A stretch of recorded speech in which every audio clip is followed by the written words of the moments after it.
James Harper is a United States Special Forces sergeant who lives happily with his wife and child.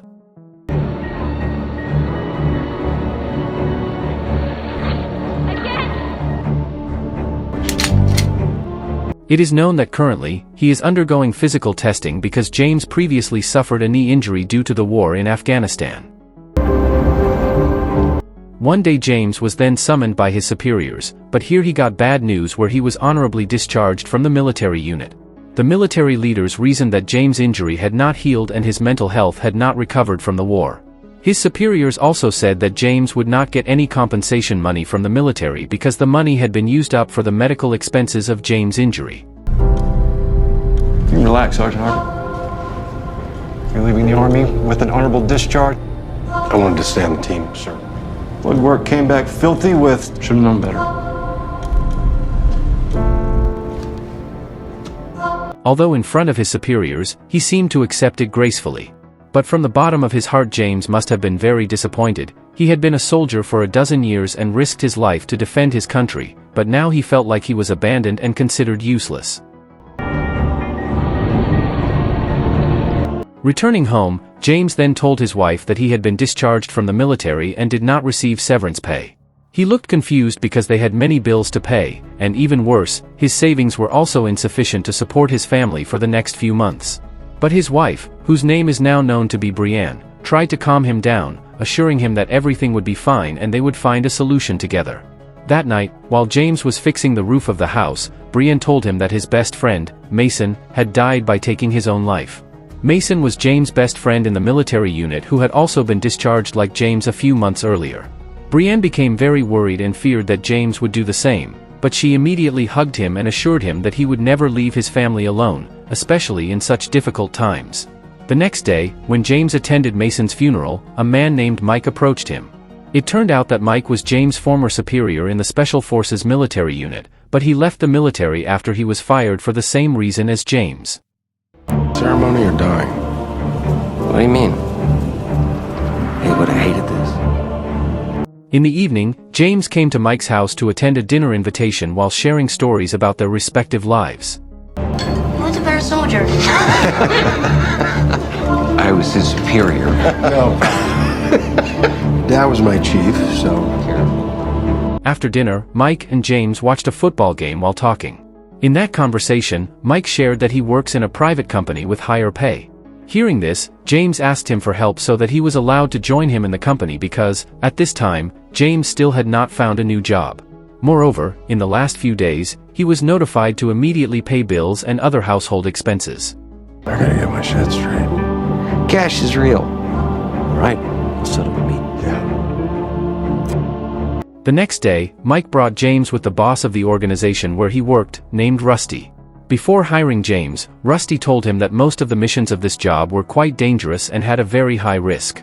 With his current financial condition, James had no choice but to take the job and accept all the possible risks. We started our own tribe, so you're not sweating them while you're working with us. Team led by Mike will be fully black. So what do you say, you down for the call? From the conversation between Rusty and James, it is known that Rusty used to be a member of the military like James, but he decided to leave and build his own company. He also said that all missions from his company received permission and direct support from the government so that James did not have to worry about being arrested in carrying out the mission later. After James officially joined, Rusty gave him his first mission, to go to Berlin for a few weeks to spy on someone.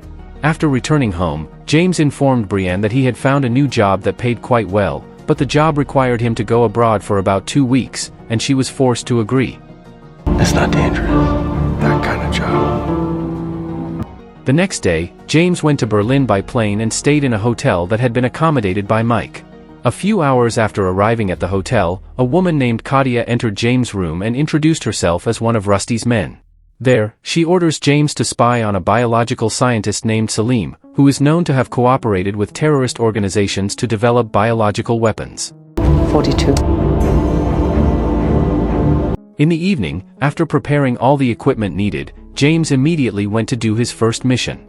He documents all of Salim's activities at home and in the laboratory where Salim conducts research.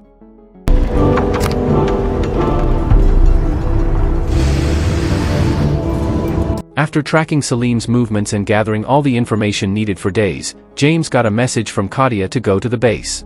After arriving at the headquarters, James met with Mike, Katia, and one of the other colleagues named Bobby. Mike explains that Salim is developing a highly lethal biological weapon to sell to major terrorist groups. Their mission is to kill Salim and steal all of his research data regarding the biological weapon from the laboratory. However, the laboratory had a security system connected to a nearby police station, so they had to be careful. As a backup plan in case they were surrounded by the Berlin police, they could run into the forest and through the river tunnels. The guard shack is connected to Berlin police. Plane will be ready at Airfield Alpha. That night, they prepared all the equipment and weapons they needed before finally leaving for their destination together. After arriving at the location, James and the team began to sneak and knock down the guards one by one, so they could break into the laboratory building. After checking the rooms, they finally found Salim and immediately threatened him to hand over all his research data. Do you back up your work? Who are you people? Who else knows the specifics of your work? Need to ask you questions? Mike then orders Bobby to transfer all the data to their computer while James is assigned to kill Salim.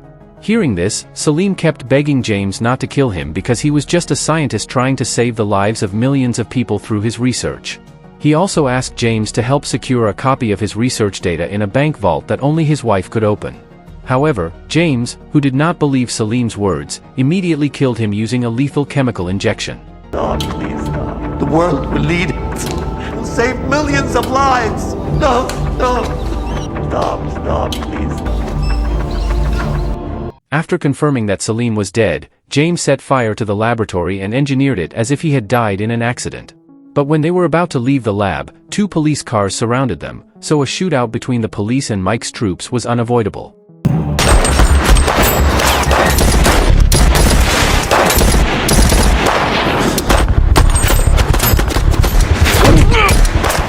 Fox 2 is hit. Unfortunately, Katia and Bobby died in the shootout, and Mike suffered a gunshot wound to the leg.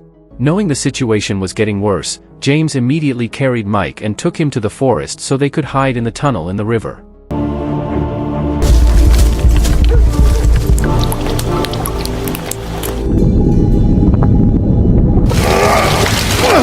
After diving for a few minutes, Mike and James rested briefly in a safe location so that James could treat the gunshot wound to Mike's leg. He even had to do a blood transfusion immediately because Mike had lost a lot of blood and was in critical condition. You bring it in. Fuck you, I'm not leaving you. After Mike recovered, they intended to immediately return to base, but James' knee injury suddenly recurred so that he could not stand. He advised Mike to go ahead and hand over the research data to Rusty while he would follow after his leg had recovered.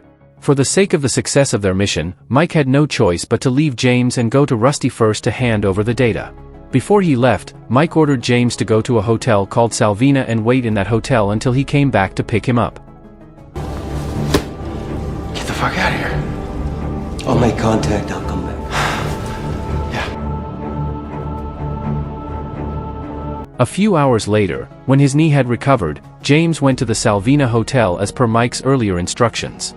In the room, James found a passport that Mike had provided beforehand and a message saying he would be coming in 6 hours. But after waiting a long time, Mike still hadn't arrived, and James felt something was wrong, so he decided to leave the hotel. James then calls Rusty to ask about Mike's whereabouts, and Rusty says that their mission has been leaked and some police are starting to hunt them down. He said that Mike never returned to submit the research data, so he assumed that Mike had died on the way. Rusty then ordered James to tell him his location so he could send some people to pick him up. But after seeing the people sent by Rusty, James has a bad feeling and decides not to go with Rusty's men because he thinks that Rusty is the one who killed Mike. And his hunch proved correct. Shortly after James went the other way, Rusty angrily ordered his men to arrest and kill James. After hearing several bullet shots, James ran to save himself from Rusty's men. In the fucking car!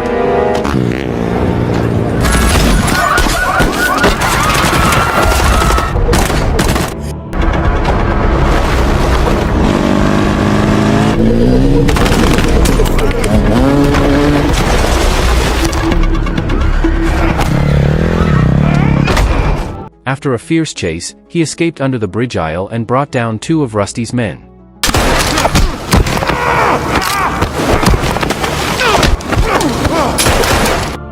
Before the man died, James had time to ask who had sent them and found that Rusty had sent them to kill him upon pickup.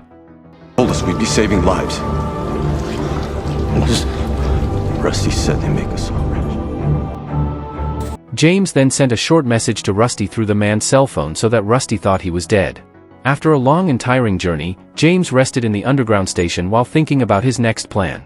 At that moment, he suddenly remembered Salim's words calmly, the copy of the research data he had hidden in the bank vault. The next day, James came to Salim's house and asked Salim's wife to take a copy of the research data in the bank.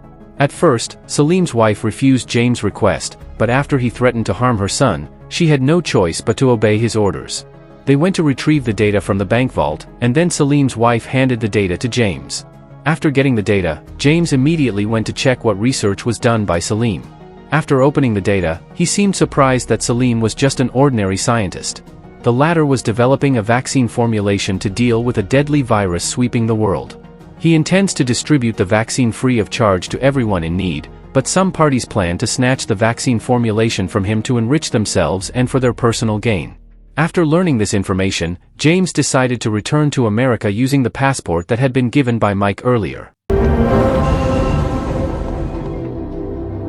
Arriving in America, James goes to Mike's house to tell Mike's wife that her husband has died. But unexpectedly, it turns out that Mike is still alive, making James think that he has conspired with Rusty to kill him. The next morning, James secretly follows Mike from behind to find out what his real plans are. But apparently, Mike realized this, so he immediately ambushed the people who had been following him all day.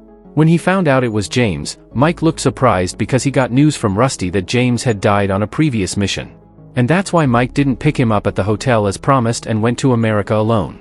He never intended to betray James, which meant Rusty was the one who had toyed with them both. How do you fucking live with yourself?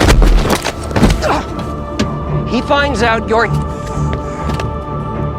On the other hand, James almost kills Mike, who has lied to him about the main purpose of this mission and about the research carried out by Salim.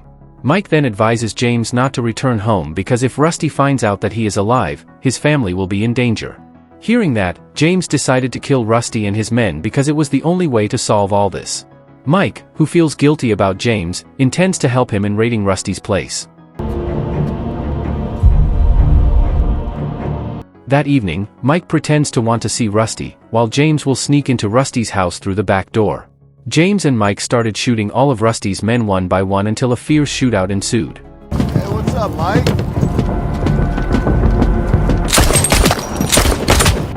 After all of Rusty's men were removed, Mike and Rusty shot each other until they both died.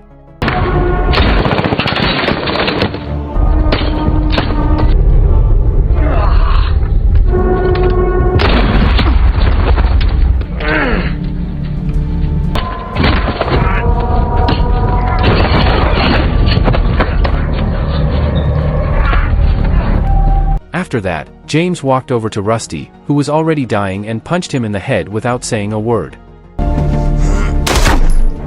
After their plan was completed, James rushed to take Mike to the hospital and saved him, but he died on the way due to severe injuries. The following day, James burned Mike and his car to eliminate the trail before he finally returned to his house to meet his family. After reuniting with his family, James intends to take his wife and his son to leave America and start a new life. If you enjoyed this video, don't be shy, hit the like button, and if you disliked it, hit the dislike button twice just to be sure. You should watch the full movie. Thank you very much for watching.